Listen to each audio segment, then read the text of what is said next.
Let's just skip the slow introductions today, all right? We are diving straight into the absolute deep end of this explainer. If you've ever heard the chime of an ice cream truck echoing through your neighborhood and just felt this inexplicable, creeping chill down your spine, well, you are perfectly primed for what we're about to uncover. We are looking at a childhood nightmare made manifest. Today we're breaking down the deeply tragic, chilling lore of the ice cream man himself, Rod Sullivan. And we're going to start by completely shattering everything you thought you knew about where this monster actually came from. Look at that. The terrifying ice cream vendor you know as Rod Sullivan is the biological son of Sister Madeline from Eagles Junior High School. Let that sink in. He was born directly from her twisted pact with the demon Nazareth. This isn't just a story about some deranged guy in a mask. This is a sprawling, multi-generational saga of demonic corruption. So let's trace this nightmare all the way back to its very beginning. Section 1. A demonic origin story. Okay, let's go back to December 1940. Sister Madeline, who is just completely consumed by the grief of losing her child, Elisa, actually makes a pact with a demon for a miraculous pregnancy. But she gives birth to a boy. And her grief? It just curdles into absolute methodical cruelty. She completely rejects him. She forces the infant Rod to wear dresses and ribbons, desperately and crazily trying to manifest her dead daughter's soul right into his body. It is a slow, psychological destruction of a helpless child. Thankfully, realizing that baby Rod would literally not survive this escalating madness, a man named William Bismarck and a few sympathetic nuns managed to smuggle him out of Eagles Junior High School in 1943. Moving on to Section 2, the toxic foster father. Now, there is a really dark irony to Rod's new life. On the surface, he finally finds some peace, right? He looks up to his foster father, Joseph Sullivan, a strict German-American ice cream maker, and little Rod dreams of nothing more than continuing the family business and wearing that crisp white uniform. But we have to shine a spotlight on Joseph here. Joseph had a harrowing past of his own. He was the very architect who had been tortured and forced by Sister Madeline to turn Eagles Junior High into that mechanical, shifting puzzle prison. And now he's harboring his own dark secrets. Joseph was secretly experimenting with chemically altered compounds designed to forcefully induce rapid weight gain in children.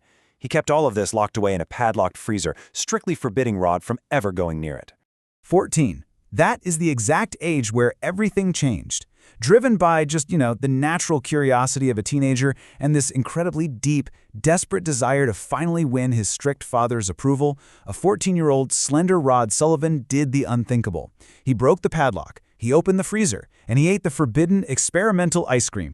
And the consequences? They were immediate. They were catastrophic. This secret compound permanently, irreversibly warped Rod's metabolism. He instantly became profoundly obese, suffering from severe physical ailments. And then, when he was sent to attend Eagles Junior High, the very place he was smuggled away from as a baby, he became the target of just relentless, brutal bullying. His depression deepened. And then comes the final, crushing blow. Joseph Sullivan is struck and killed by a car. Rod is suddenly left completely isolated. He's an orphan once again, and his fragile sanity finally, completely shatters under the weight of it all. So following the funeral, Rod starts getting these mysterious letters. And then, on his 24th birthday, he receives a final package from his biological mother, Sister Madeline. Inside is a dark book of advanced chemical knowledge. It's a deadly, addictive formula that, as it turns out, Joseph had originally stolen from her years ago. Madeline is manipulating her broken son from afar. She literally handed him the exact formula to freeze human skin and induce rapid obesity. She basically handed him the keys to his own dark vengeance. Which brings us to Section 3, the mask of sweetness. We really need to explicitly talk about the psychology here, the theme of cognitive dissonance, because mother and son share this terrifying parallel. They are masters at hiding absolute rot behind a mask of innocence. Think about it. Madeline hid a literal demonic cult behind the pious, holy facade of a Catholic school. And Rod, he learned that lesson perfectly. He embraced his dark heritage and built a massive, high-tech ice cream factory, successfully hiding a horrific industrial child harvesting operation behind the smiling, friendly, approachable mask of a neighborhood ice cream vendor.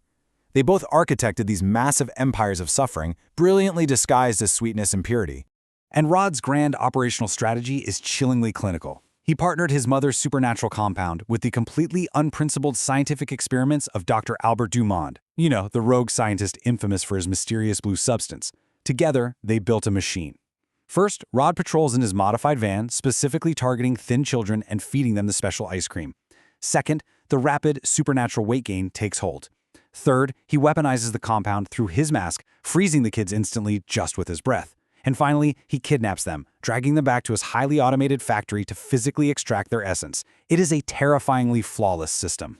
But then we hit Section 4, the factory survival. And guys, the pacing of the story completely flips right here. December 1982. This is the fracture point. A young boy named Jay Brown is looking out his window and he witnesses the impossible. Rod freezes and kidnaps his best friend, Charlie. Refusing to let his friend just vanish, Jay sprints out of the house, sneaks right into the back of Rod's van, and kicks off a frantic, breathless, terrifying chase.